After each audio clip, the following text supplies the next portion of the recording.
Petar, wherever way you want to pronounce it. I've anglicised myself. Petar Orlic. I've got two hats on today. I've got my hat on as the Vice Chair of the British Serbian Chamber of Commerce, and I've got my hat on as a partner at Watson Farley Williams, which is an international law firm.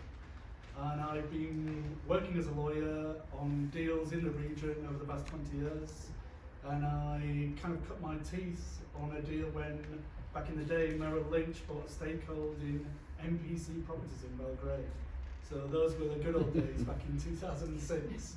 I don't think we'll see much of that in the coming future, but I was living a dream then. So yes. So you don't think they're going to invest more into companies like MPC or some of the other big players there? Yeah, potentially. Believe it or not, and we'll talk about this later sure, on. okay. It's now's the kind of right climate for that kind of investment. Mm-hmm. Whether or not it's going to be in this cycle for countries like such as Serbia, I'm not sure, but we can talk about that later. Okay, Tim Norman. I'm Tim Norman. I've been in the region since the early 90s when I joined EBRD, and it's lovely seeing some of my old friends here today. My first project in Southeastern Europe was in 1994 with the redevelopment of the Hilton. So I've been there for a long time. So after spending 14 years at EBRD, I was at 9 years at Europa Capital, where I helped raise and then invest a fund that focused entirely on the region. That was 164 million. And then 3 or 4 years ago, I joined Chaitin Capital, which has also been in the region for a number of years and has invested about 400 million euros in 3 different funds.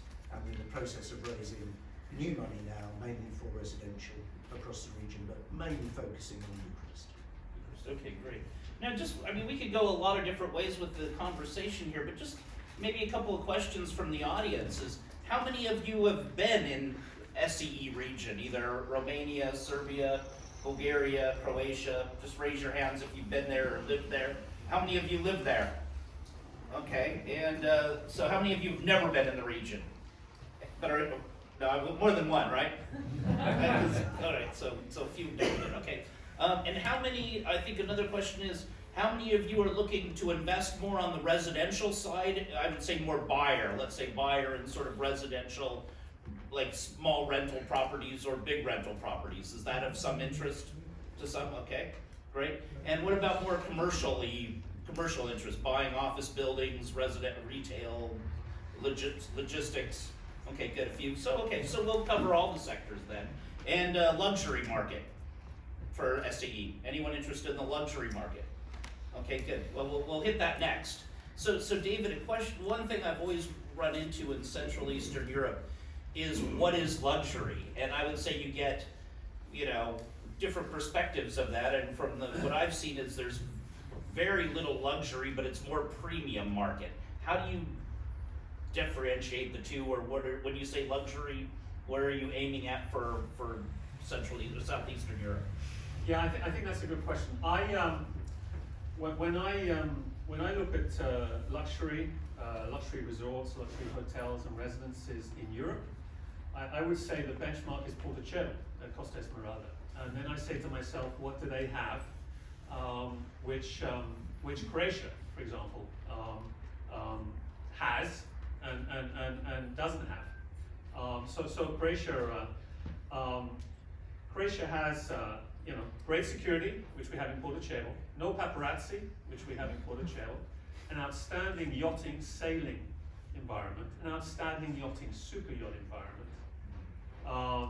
We have new marinas being built. I'm doing a bit of selling here, but we have a new marina in Dubrovnik in Bruges, 100 berths, 55 meters, which we also have in Portocello.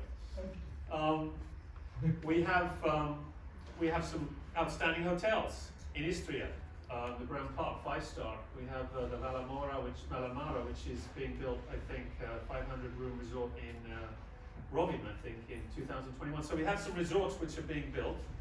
We have some resorts which are mixed use, which are being built, which I would say are luxury, like Ritzinica Bay, which is a Four Seasons, but that recently has gone off the radar screen.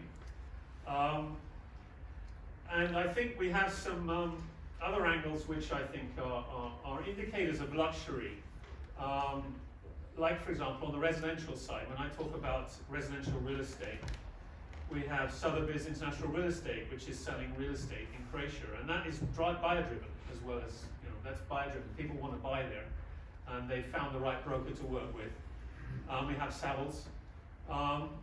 And some of the things which are slowing up the luxury side are the old things in Croatia, which maybe have slowed down some of the projects, which is the land registry, which is still a problem, it's still a challenge.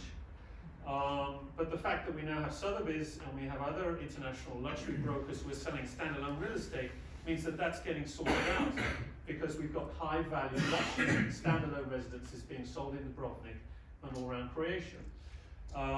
And we have also some other challenges in I would say, Croatia, which are slowing things up. It's the planning process, and the planning process, I would say, is complicated because it's municipality, county, and state. And I think this is some of the things which are also slowing some of the luxury projects, which are trying to be developed. So I think, from my standpoint, my benchmark again is Porticcio with Costa Esmeralda, where you've got, the busiest private airport in Europe, and you've got the richest people in Europe. And I think there are opportunities to create some of that in Croatia because you have some of the amenities and services there. It's just on the real estate side, and I'll share with you later on some of the opportunities I think on the coastline. Okay, great. Tim, just shooting right over to Romania, because you're definitely one of the two Tim experts on Romania, and I'd say you've been there longer than everybody.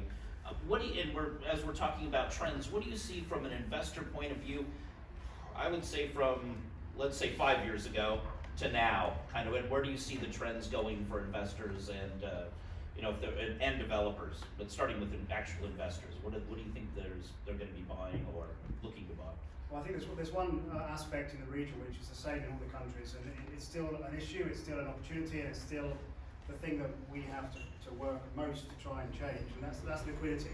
So 5 years ago in Romania, and everything I say about Romania, or most of what I say about Romania may apply to the other markets as well, because those markets are less developed. Certainly Serbia is not by the EU yet, and therefore it also has challenges for investors that can't invest outside the EU. So when I talk about illiquidity or liquidity issues, then I'm talking about general issues that are the same in all these countries at different levels. Romania has a benefit because it's the biggest market. It has a benefit because it is also one of the biggest countries in Europe. It's one of the biggest populations, and Bucharest is one of the biggest cities in Europe, in the EU. And it's the largest city in Central Europe, above Poland, above Warsaw, which most people don't realise if you don't know the region. Liquidity is often coming down to perception, a misconception about the risks, a misconception about why you should or should not invest in these markets. And a lot of that is also due to perhaps the people are not sitting like in a room today talking about the reasons why you should. This kind of event is quite rare. If you're sitting in London, you're reading a newspaper, you will often only hear about Romania if you're reading something negative that has been printed about something that's happened either to do with policy, either to do with politics, either to do with something in London that's happened, and they have mentioned the nationality of the person who has been named. This is an unusual problem that we have, in as much as the people in this country, for example, perceive there to be bigger risks, bigger issues in Romania than actually there are living on the ground. I'm a British citizen, I've lived there for 15 years, I'm not quite naturalised. Brexit probably will actually push me into a decision. But I think the liquidity issue is 5 years ago, after the market dropped in 2008. And in Romania, the market stopped overnight in terms of liquidity. After the Lehman Brothers crash, foreign investors that had not invested just backed away. They went home and they did not come back until many years later, some of which haven't come back at all.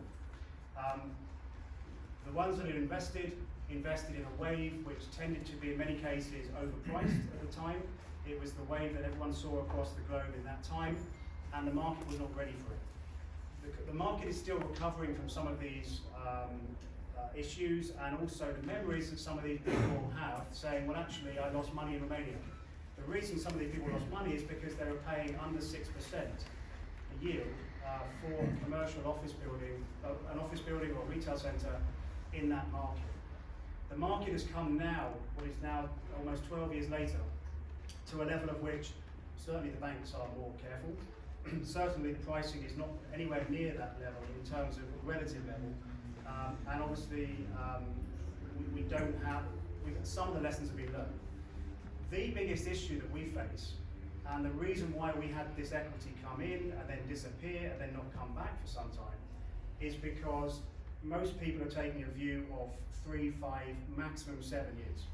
Which means that, simply to put it, if you invest today in Belgrade, it's not EU, but in 15 years' time, you take a 15-year horizon, there is a pretty high chance that you will make a lot of money based on what you pay today, based on a position you might take by taking advantage of market share, going in today in a relatively illiquid investment market, and taking some good positions and just holding it. If you need to know that in 3 years or 5 years' time, you need to get out at this price or I can't do it, you won't find the answers. I couldn't tell you today what the yield will be in 3 years. I can tell you what I think it might be, but certain things outside of my control or our control could influence that, as did happen in 2008. So I think the main issue here is, if you take a view, and if you did, like the Austrian funds who came in the early 2000s, the first institutional deal in Bucharest was done in 2003, the second one in 2004, at 12.5% in dollars for office buildings which are sitting in the CBD, one of which is in the CBD, one of which is in a very strong location. Those that came in, and perhaps they didn't mean to hold it so long, but they've held it for almost 16 years, it is just spinning off cash.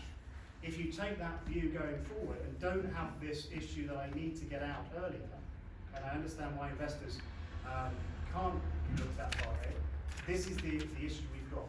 You need to take a view on the region and on markets like Romania to say, I believe in the long-term growth of this market, not in the short-term risks and short-term dynamics that may or may not help you to make money, or a natural fact, not necessarily lose it now, because you can be careful not to lose it, but just to be protected in a downturn. So I think liquidity is the single subject which we need to get past before we can talk about where you then invest, how you invest, and what you invest at what prices. And that's a good question for the audience too, and it's interesting you said 15 years. Is anyone looking at a 15-year horizon for investment, or talking to their investors saying, hey look, you should have a 15-year horizon on any investments in Central Eastern Europe, or, okay, just checking. So yeah, now Peter, that question's going to you. How about with your clients? Do you have any clients that are looking at a 15-year horizon, or what is some of their expectations, let's say? Whether it's SEE or, just any investment. No, it's interesting you say that, and I think we should take a step back first of all and just talk about some of the kind of hot things that are happening in the market at the minute, and make a contrast against what was happening maybe 12 years ago. I remember 12 years ago when I was over in Belgrade and I was working in that Ušće tower block, and the second, only then was the Ušće shopping centre being opened. So I think Serbia and Belgrade in particular over the past 10 years has absolutely boomed on the retail side. There were only 2 shopping centres, I think, throughout the whole of Serbia. Serbia is still booming for development of shopping centres, absolutely, yeah. So clients have been very interested in that. I know the South Africans have come over and they've spent cash not only in Serbia but in Romania and all these different jurisdictions. But I didn't want to talk about it straight away, but I'm going to address the elephant in the room, which is Brexit.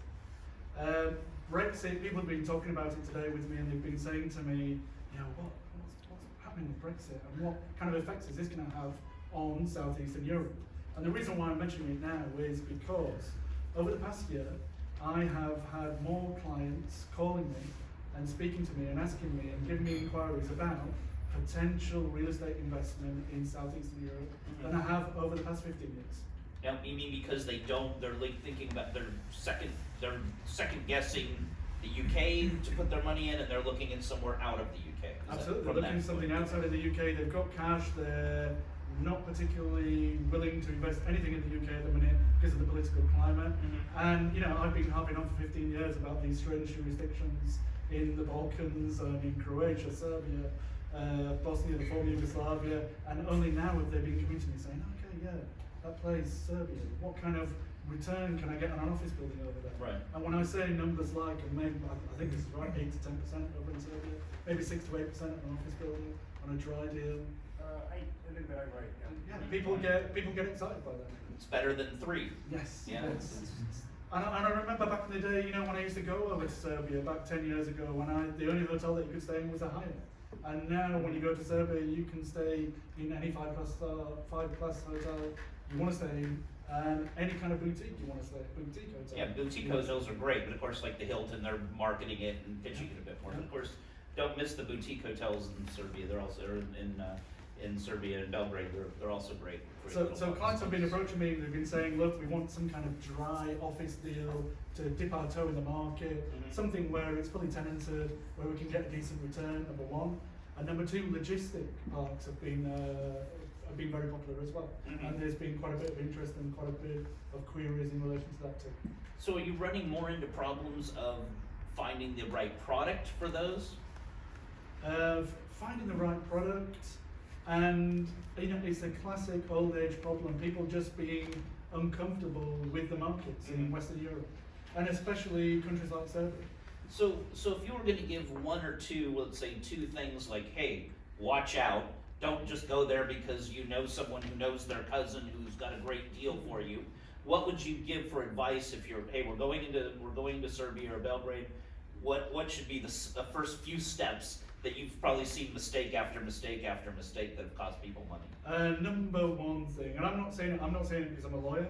I am a lawyer, but I'm not a local lawyer. You have got to get your local team on board as soon as you possibly can, including local lawyers, surveyor, the whole caboodle. But lawyers in particular, because they will save your backside or not. So Okay. get your local lawyer on board before you do any kind of acquisition, so they can do that decent due diligence. So what we mentioned the land registry in Croatia. Is there some issues with land and issues as well, and that you're seeing in? I imagine it's more city center, Belgrade, but Yeah, you know, we were talking about it, and Neil was talking about it before in Romania and Bulgaria. It's been a kind of constant problem throughout the whole region. You know, restitution was a big thing, and I think they've got the relevant restitution laws in place now that's not causing too much of a problem. But it's the cadastral plans, etc. Everything's improving. You know, we were talking about permits before and how long things were taking to do particular deals. Now in Serbia, you can get the red carpet. If you've got, you know, the Belgrade waterfront's a kind of prime example. What they've done over the past 2 years is like... Yeah, they got a permit, didn't they? Yeah, absolutely. At least one, yeah, so they're doing a great job. Okay, so